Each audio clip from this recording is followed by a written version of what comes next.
We are continuing this series, The Invisible Return of Jesus Christ, and this happens to be part 12. It's a long series, and I thank you for waiting, as in wading in water, and waiting for this next episode. Waiting. It's been a while. It's been a super busy month for me. I had to officiate a wedding out in Colorado, and also all of the things that accompany ministering to these 3 churches in Northern California. It's just been really, really busy. So I do thank you for your patience. I've been super excited to get back into this particular section of the study. And we are making our way through 2 Corinthians chapters 3 through 6, which are the quintessential chapters describing the unseen things versus the seen things, the unseen things of the new covenant versus the seen things or temporal things of the old covenant. And it is peculiarly significant to describe the transition that was happening from the cross to the destruction of the temple. And so when we think about this idea of the invisible return of Jesus Christ, we're also looking at the invisibility of the kingdom of God. That is clear when Jesus said, the kingdom of God does not come with observation, neither will they say, see here or see there. For behold, the kingdom of God is within you, or as some translations would render, among you. So this invisible kingdom with an invisible king is clearly demonstrated in 2 Corinthians chapters 3 through 6. And specifically in chapter 5, we're looking at this temple, namely us, the church, and Christ himself as the temple made without hands. Now you say, what? Christ himself? Yes, the Bible teaches us that Christ is the temple, we dwell in him, and we are his temple. He dwells in us. And that corresponds perfectly with John 17, Christ's high priestly prayer. So again, this is found in 2 Corinthians chapter 5. It is not talking about physical bodies. It is talking about a house eternal in the heavens made without hands. It has nothing to do with physical bodies. And we have shown that very, very clearly using abundant scriptural support. For example, this tent, we see the tent in the Old Testament and the New Covenant tent, which is the church, a building from God. And this building from God is a house not made with hands. Again, I've shown clearly the contrast between the Old Testament temple, which was made with hands, and the Bible says clearly God does not dwell in temples made with hands, and that it contrasts this beautiful church, 2 Corinthians 6:16, interestingly enough, that temple that was prophesied where God would dwell, as it is written. He says, you are the temple of God, as it is written. I will dwell in them. I will walk among them. I will be their God. They shall be my people. That harmonizes with Revelation chapter 21. Paul didn't want to be found naked. That is, without the clothing of Christ's righteousness. We see that also in Philippians. Heavenly dwelling, as opposed to the earthly dwelling of Israel and the temple, the physical temple. It's eternal in the heavens. Traces back to 2 Corinthians chapter 4. We look not upon the things which are seen, for the things which are seen are temporal, but the things which are unseen are eternal. And we saw the deposit of the Spirit. That is unseen as well. They were waiting for the inheritance, which would be Christ himself, which we now have. Ephesians chapter 3. Mortality, old covenant, earthly things, psychikos. New covenant, heavenly things, pneumatikos, right? The Spirit. Things unseen, already mentioned that. So what we did in our last study is we examined the Song of Moses, which is the Messianic kingdom. You read it, you can't deny it. The Song of Moses. And what we are doing in this Song of Moses is examining associations with redemption.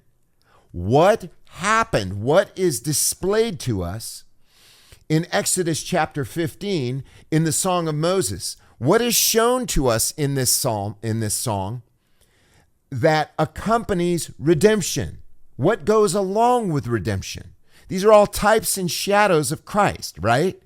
And you will clearly see this, if you haven't already, in part 11. So let's go through this and examine the things which accompany redemption. Things that you'll see in the futurist paradigm are just absolutely separated. What the futurist paradigm does, and I was a part of that, is the futurist paradigm would say, yeah, we've been redeemed, but all of these things that were supposed to accompany redemption, they stave off into the future, thousands of years. Makes no redemptive sense, makes no covenantal sense. So let's start here.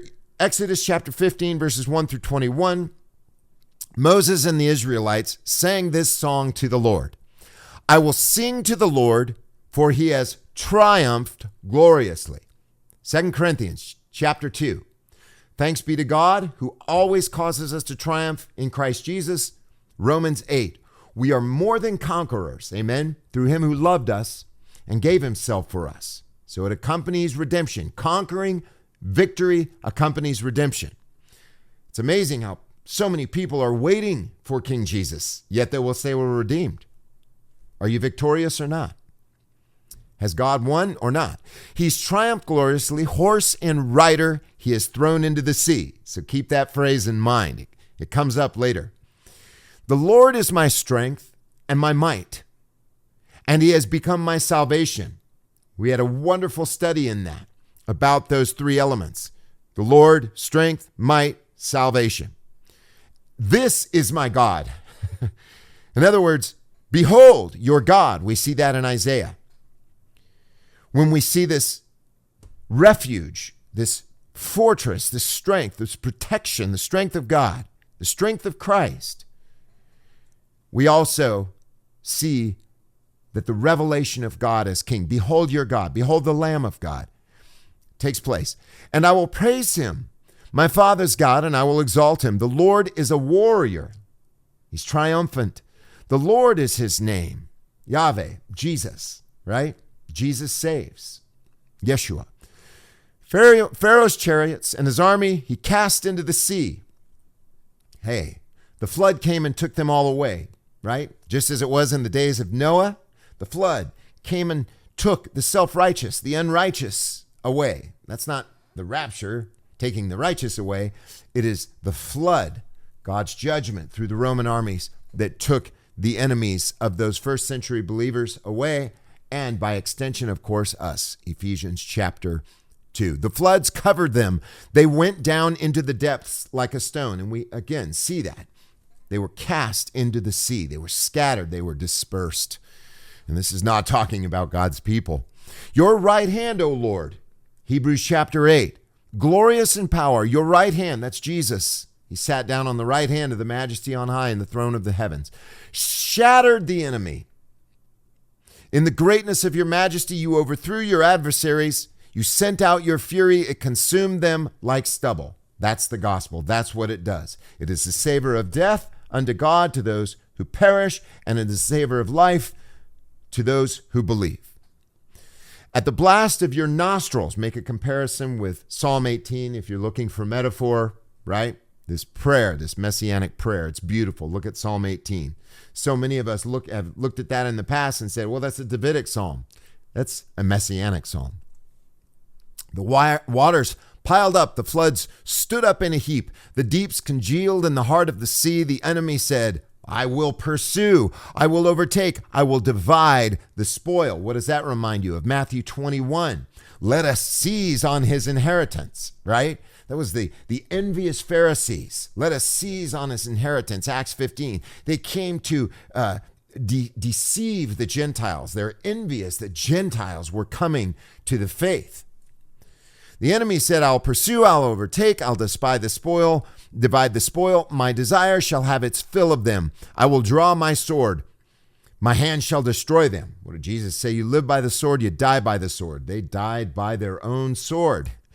right? They would be taken captive in the snare that they had laid.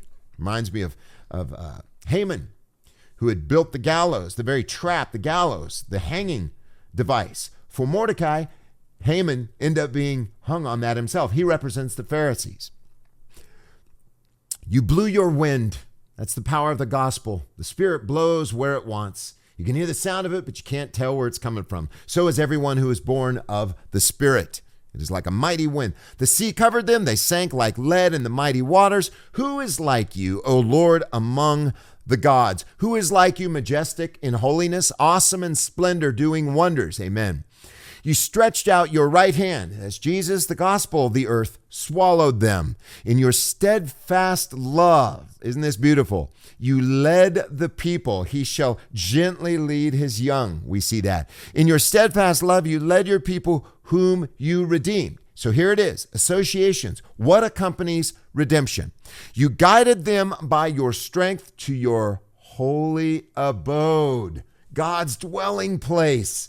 The temple where God dwells, Psalm 132, God inhabits us. He says, this is my desired habitation. This is my rest. I have desired it. Zion, the perfection of beauty. Out of Zion, God has shined. Read Psalm 132. It will bless your socks off. It's amazing. You guided them by your strength, the power of the gospel, to your holy dwelling place, right? The Bible says that we are dwelling places. John chapter 14, where Jesus says, in my Father's house are many dwelling places. The one who loves me will be loved by my Father. We will come and make our dwelling place. Same Greek word, mone, right? We are the dwelling place of God. Ephesians chapter 2, a habitation of God through the Spirit. The people heard, they trembled, pangs seized the inhabitants of Philistia. Then the chiefs of Edom were dismayed, trembling, seized the leaders of Moab. All the inhabitants of Canaan melted away. Terror and dread fell upon them by the might of your arm. Again, Jesus, the power of the gospel. They became still as a stone until your people, O Lord, passed by. Isn't that beautiful? Basically, God saying, shut up. My people are passing by, being brought to safety, and they are my abode. Until the people you acquired pass by. What does the Bible say? We are bought with a price. He acquired his people. You brought them in and planted them in the mountain of your own possession. Hebrews 12:22. We are Mount Zion. What accompanies redemption? When God acquires them, he plants them in the land. It's not 2,000 years removed. It is the fulfillment of Ezekiel 37. You brought them in, planted them in the mountain of your own possession, the place, O Lord, that you made your abode. Imagine the beauty of that. We are considered the abode of God, the sanctuary. We are the holy temple, a holy sanctuary in the Lord. That's what Hebrews is all about. It's comparing the two sanctuaries.